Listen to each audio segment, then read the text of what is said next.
네, 말씀 보겠습니다. 혹시 말씀 읽었나요? 아니요. 네, 마가복음 4장 35절부터 41절까지의 말씀입니다. 마가복음 4장 35절부터 41절까지의 말씀입니다.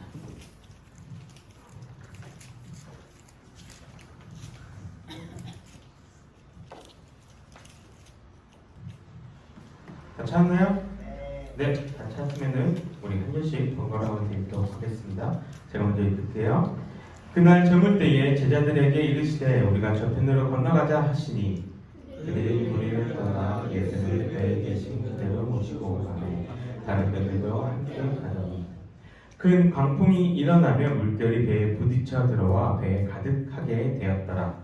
예수께서는 고물에서 베개를 메고 주무시더니 제자들이 깨우며 이르되 선생님이여 우리가 이렇게 된 것을 돌보지 아니하시나이까 하니 예수께서 깨어 바람을 꾸짖으시며 바다더러 이르시되 잠잠하라 고요하라 하시니 바람이 그치고 아주 잔잔하여 지더라.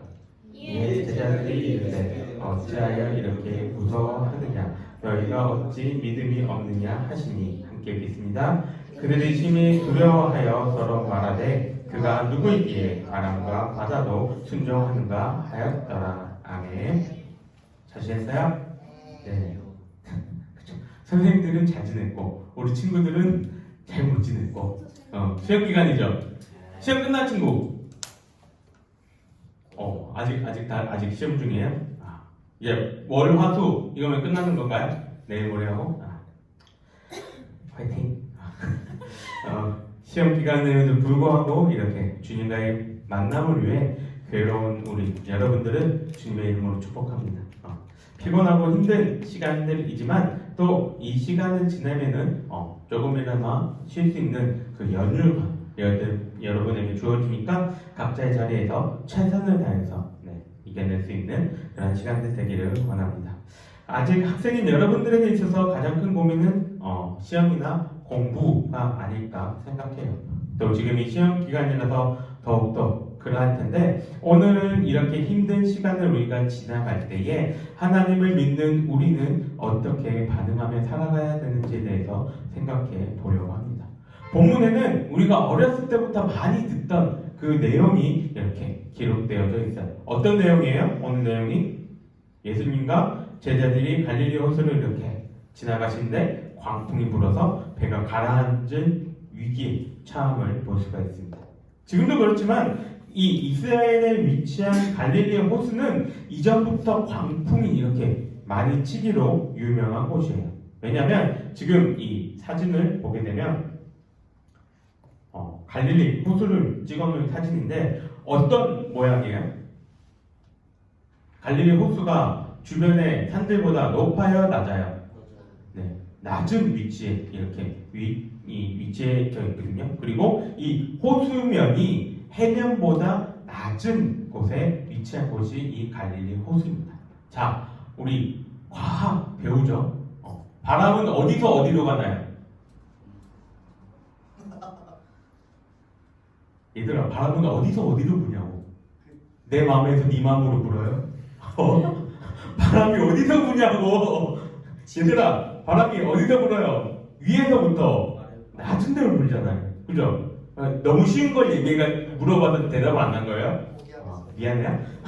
자, 바람이 위에서부터 낮은 데로 부는데 지금 갈릴리 호수가 이렇게 동그랗게 생겼는데 위에서부터 낮은 데로 바람이 이렇게 계속 들어오는데 낮으니까 바람이 나갈 곳이 없어요. 그럼 어떻게 돼요? 바람이 그 안에서 계속 돌겠죠. 갈릴리 호수에 광풍이 많은 이유가 바로 이것 때문입니다. 그래서 위에서 이제 내려온 바람들이 빠지질 못하니까 광풍이 되는 거예요. 그래서 지금도 갈릴리 호수에는 이러한 광풍들이 있다고 하는데, 자, 오늘 말씀에서 지금 예수님과 함께 배를 타고 있는 이 제자들은 원래 뭘 하던 사람들이에요? 원래 지금 뭐예요? 어부였습니다. 어디서 어부였나요? 호수에서. 그렇죠. 여기가 자기들의 고향인 사람들입니다. 그러니까 이 갈릴리 호수에서의 광풍에 대해서 아는 사람들인가요? 모르는 사람들인가요? 잘 알고 있는 사람들이죠. 근데 이들의 지금 오늘 본문을 보면 반응이 어때요? 이들 반응이 굉장히 두려워하고 무서워하는 것을 볼 수가 있습니다. 어부였던 이 사람들이 봤던 그 광풍보다 더 강하고 심했던 광풍이 이렇게 다가오고 있다는 것을 우리에게 보여줍니다. 우리 친구들 그림 좋아해요? 여기서 좋아할 거라고 생각 나도 안 좋아하거든요. 여기서 좋아한다는 말이 나올 거라 생각 안 했어요. 우리 여자친구들 그림 좋아해요? 은서 좋아해요? 아니라요. 그래요. 자, 그럼 렘브란트라는 화가 알아요? 네, 그래요. 이제 알죠. 이게 렘브란트라는 네덜란드 화가가 이 성경의 오늘 본문의 말씀을 그린 그림이거든요. 그러면 지금 파도가 어느 정도로 치고 있어요? 지금 파도가 넘쳐서 사람들 있는 그곳까지 이렇게 들어오고 있는 그러한 장면을 그렸는데, 지금 반대로 예수님이 계신 곳은 어때요? 너무나도 평온하게 예수님은 주무시는 모습을 볼 수가 있습니다. 제자들은 이러한 파도 가운데서 죽을 것 같으니까 이제 배 뒤에서 주무시는 예수님을 찾아가죠. 그리고 예수님께 질문합니다. 우리가 죽게 된 것들은 돌보지 아니하시나이까 질문하죠. 예수님의 직업은 뭐였어요? 예수님이 공생의 사역 하시기 전까지 예수님의 직업은 뭐였습니까? 목수야. 그렇죠. 목수였죠. 어부인 제자들이 목수인 예수님께 지금 바닷가에서 살려달라는 그 아이러니한 광경이 펼쳐지고 있는 거예요. 제자들이 예수님을 깨운 이유는 뭡니까? 예수님이라면 해결해 주실 수 있다는 그 확고한 믿음 때문인가요? 하나님의 아들이신 예수님이 우리와 함께 계시니까 예수님이 일어나시면은 이 폭풍과 바다를 잠재울 수 있다. 그 믿음 때문이에요? 아니죠.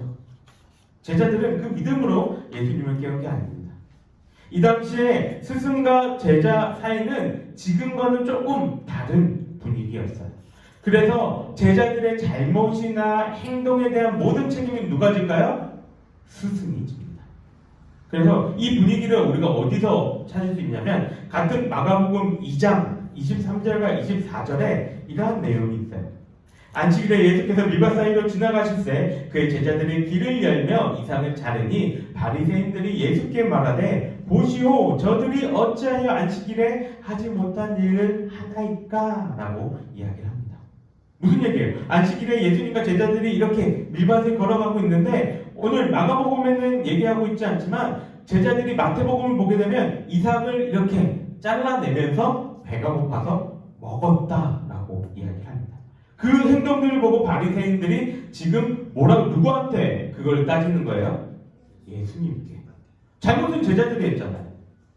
근데 예수님께 잘못을 따지고 있다고. 왜냐하면 그 당시에 스승은 모든 제자들의 행동과 잘못에 대한 책임이 있으니까. 그러면 지금 오늘 장면에서 예수님을 깨우는 제자들의 마음은 뭐예요? 제자인 우리가 죽게 되었는데 스승인 당신은 지금 잠이 옵니까? 우리에 대한 책임과 의무를 당신이 다 해야 되지 않습니까? 그 마음을 가지고 지금 예수님을 깨우고 있는 것이죠. 예수님이 일어나신 이후에 어떤 일을 하시나요? 일어나셔서 바람과 바다를 꾸짖으십니다. 그러니까 바람과 바다가 잔잔해졌다라고 이야기를 합니다. 여기서 주목할 것은 바람과 바다가 어떻게 잔잔해졌는지를 이야기하는 그것을 우리는 주목해 볼 필요가 있어요. 어떻게 잔잔해졌대요? 아주 잔잔해졌다고 이야기합니다. 여기서 아주라는 단어는 형용사죠. 그래서 최상급 표현입니다. 여러분이 시험을 치기 위해서 열심히 공부하는 영어에서 보게 되면 이런 거죠. 원급, 비교급, 최상급. 뭔지 알죠? 네. 그 최상급 뭐예요? 뭐부터요? most. 그렇죠. 그게 최상급을 표현해 주는 거죠. 지금 예수님이 이 바람과 파도에게 잔잔해라 라고 얘기했을 때 이 바람과 파도는 예수님이 하나님의 아들이시라는 사실을 알고 있기에 그들이 할 수 있는 최상의 모습으로 잔잔하여진 것입니다. 이것을 조금 더 쉽게 이해할 수 있는 게 뭐가 있을까 해서 찾아보다가 한 드라마 장면을 찾았어요. 그래서 사극 드라마인데 언제 했고 제목이 뭔지는 모르겠어요. 근데 그 내용이 짤만 있어서 가져온 건데 영조 때 스토리라고 합니다. 조선시대의 왕들은 가끔 가다가 평민의 옷을 입고 이렇게 밖으로 나가요. 이걸 뭐라고 얘기해요? 암행, 잔행이라고 이야기를 합니다. 평민의 옷을 입고 얘들이 어떻게 사는지 이렇게 보러 가는 것이죠. 영조 때도 암행을 이렇게 나갑니다. 이렇게 호위무사 한둘만 데리고 이렇게 나가는 거죠. 암행을 가고 있는데 한 떡장수를 만납니다. 떡장수를 만나서 영조가 이렇게 물어봐요. 요새 살만하냐? 라고 질문을 합니다. 떡장수가 뭐라고 얘기했냐면 요새는 뭐 살만합니다. 경기도 좋고 요즘만 같으면 더할 나위 없을 것 같습니다. 라고 이야기를 하죠. 그리고 이 사람이 그 뒤에 뭐라고 얘기하냐면 이게 다 주상전하의 덕분이죠. 라고 이야기를 합니다. 이때 영조가 밑밥을 하나 던져요. 그 늙은 임금이 뭘 안다고 그 사람의 덕분이냐? 맨날 궁에 갇혀가지고 나오지도 않는데 뭘 그 사람 덕분이냐? 라고 이야기를 합니다. 그러니까 이 떡장수가 뭐라고 얘기하냐면 그런 말 하면 안 됩니다. 그 임금이 얼마나 열심히 일을 하고 있는데 그렇게 말씀하시면 안 됩니다. 라고 이야기를 하죠. 그리고 그 다음에 영조가 떡을 들고 이제 원래 있는 가격보다 더 많은 돈을 주고 잘 살아라 하고 떠납니다. 여기까지는 뭐 괜찮은데 네티즌들이 반전을 찾아냈어요. 어떤 한 장면을 딱 캡처해가지고 이러니까 장수가 옳은 좋은 말만 했지라고 이렇게 딱 찍은 스샷이 있었습니다. 잘 보진 않는데 여기 보면 머리 위에 뭐가 붙어 있어요. 이게 뭘까요? 무슨 문양일까요? 용용. 그쵸. 용의 문의입니다. 조선시대 때 용을 쓴다는 건 뭐예요? 왕이요. 나는 왕이다 라는 걸 이야기하고 있다는 거죠.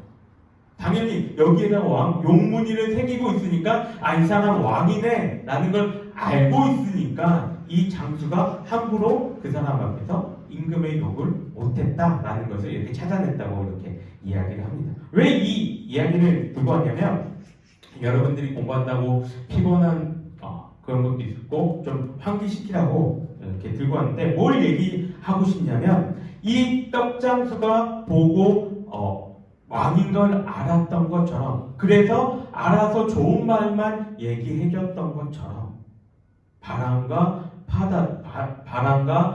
파도는 예수님을 보고 하나님의 아들이시요 창조주심을 알았다는 거예요. 그러니까 예수님의 명령에 순종을 한 거죠. 예수님이 호소를 잔잔케 하신 이후에 제자들에게 왜 이렇게 무서워하느냐, 왜 믿음이 없느냐 혼을 내고 계십니다. 지금 제자들과 함께 계신 분이 누구십니까? 바로 천지를 만드시고 천지의 주관자 되시는 예수님과 함께 있다는 거예요. 세상을 만드신 분과 함께 있는데 그깟 파도와 바람이 무서울까요? 우리는 성에 갇혀 있어요. 예를 들어봅시다. 성에 갇혀 있다고 상상을 해봅시다. 그런데 나하고 갇혀 있던 성 안에 그 사람들 중에 이 성을 만든 사람이 있어요. 그럼 내가 성에 갇힌 게 두려워요? 두렵지 않아요? 전혀 두렵지 않을 거예요. 왜요? 이 사람만 있으면 빠져나갈 수 있으니까. 예수님은 지금 자신에 대해서 바로 알지 못하는 제자들을 나무라신 거죠. 자, 이제 우리의 상황에서 이것을 대입해 봅시다. 저와 여러분들은 각각의 상황, 각각의 삶에서 갈릴리 호수에서 폭풍우를 만났습니다. 내가 타고 있는 그 배에도 물이 이렇게 막 들어와서 금방이라도 침몰하게 될 것 같아요. 그런데 우리 곁에 만물의 창조주이신 예수님이 함께하고 계시다라는 것을 깨달은다면 그 길이 우리 가운데에 그렇게 어렵고 힘든 길이 아니라는 것이죠. 예수님은 우리가 이렇게 그 길을 걸어갈 때에 우리 곁에서 그냥 방관만 하고 계신 것이 아니라 우리와 함께 하시며 우리가 그 길을 갈 때에 넘어질 때에 우리를 받쳐주시고 우리가 가는 그 길을 인도하여 주신다는 것. 세상의 폭풍과 어려움 속에 그냥 우리를 내버려 주신 것이 아니라 내가 그 길을 잘 걸어갈 수 있도록 인도해 주시고 붙드시고 위로하고 계시다는 것입니다. 우리 주님은 여러분들을 혼자 두고 있지 않으세요. 언제나 여러분들과 함께 하시며 언제나 여러분들이 자신을 바라보라고 말씀하고 계시죠. 그러면서 여러분들의 그 아픔과 슬픔과 힘듦을 주님과 함께 나누기를 바라고 계십니다. 물론 예수님은 다 알고 계시죠. 우리가 말 안 해도 예수님은 우리의 힘듦과 아픔과 슬픔을 다 알고 계십니다. 그러나 예수님이 원하시는 것은 그 아픔과 슬픔을 여러분들의 입술로 예수님께 고백하기를 원하신다는 거예요. 부모가 되면 이 아이가 지금 무엇이 필요한지 대충 딱 보면 알 수가 있어요. 아, 얘가 지금 화장실이 급한지, 배가 아픈지, 배가 고픈지, 왜 그런지 딱 보면 대충 이제 압니다. 그런데 그 아이가 무엇인가 이제 조금 자랐을 때 무엇인가 필요할 때마다 부모가 다 해주면 이 아이는 나중에 어떻게 될까요? 자기 스스로 뭘 제대로 할 줄 아는 게 없는 그러한 상황이 벌어지게 됩니다. 그래서 알고는 있지만 이 아이가 도움을 줄 수 있지만 이 아이가 부탁하기 전에는 그 일에 대해서 관여하지 않고 내버려 줄 때가 있다는 거예요. 주님의 마음도 마찬가지예요. 알고 계세요. 도움을 줄 수 있으세요. 하지만 주님은 여러분이 스스로가 주님 앞에 나와 그 슬픔과 아픔과 그 내 마음을 고백하기를 바라고 계시다는 거예요. 이거를 기억하면서 여러분들의 아프고 슬픈 그 소소한 이야기들까지 친구나 형제, 부모에게는 말하지 못하는 그 아픔까지 주님께 들고 나와 위로를 받을 수 있는, 그리고 예수님의 함께 하심을 경험할 수 있는 우리 친구들이 되기를 바랍니다. 그래서 예수님과 함께 내가 그 폭풍우 속에서 걸어갈 때에 주님이 나를 붙드시고 위로해 주신다는 그 사실을 기억하면서 살아갈 수 있는 우리 친구들이 되기를 주님의 이름으로 간절히 소망합니다. 우리 함께 기도하겠습니다. 사랑과 은혜가 충만하신 하나님 아버지 감사합니다. 오늘 폭풍우 속에서 바다와 파도를 잔잔케 하시고 우리와 함께하고 계심을 알려주신 그 주님에 대해서 우리가 생각해 봅니다. 우리 친구들이 세상을 살아갈 때에 내가 지금 겪고 있는 힘들고 어려운 그 일들 가운데서도 주님은 우리와 함께하고 계시고 나의 곁에 계시다는 그 사실을 기억하게 하시고, 그 주님은 내가 겪고 있는 그 문제보다도 더 크고 그것들을 다 해결할 수 있는 능력이 있으신 분이라는 것을 기억하며 살아갈 수 있게 하여 주시옵소서.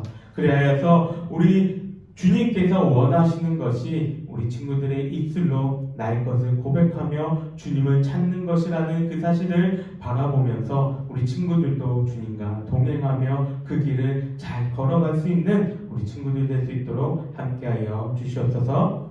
여호와는 내게 복 주시고 너를 지키시기를 원하며 여호와는 그 얼굴을 내게 주시사 은혜 베푸시기를 원하며 여호와는 그 얼굴을 내게로 향하여 드사 평강 주시기를 원하노라. 아멘. 네, 수고하셨습니다. 광고 혹시 했는지 모르겠지만 다음 주는 연합 예배예요. 들었죠? 네. 여기 올라와도 아무도 없을 거예요.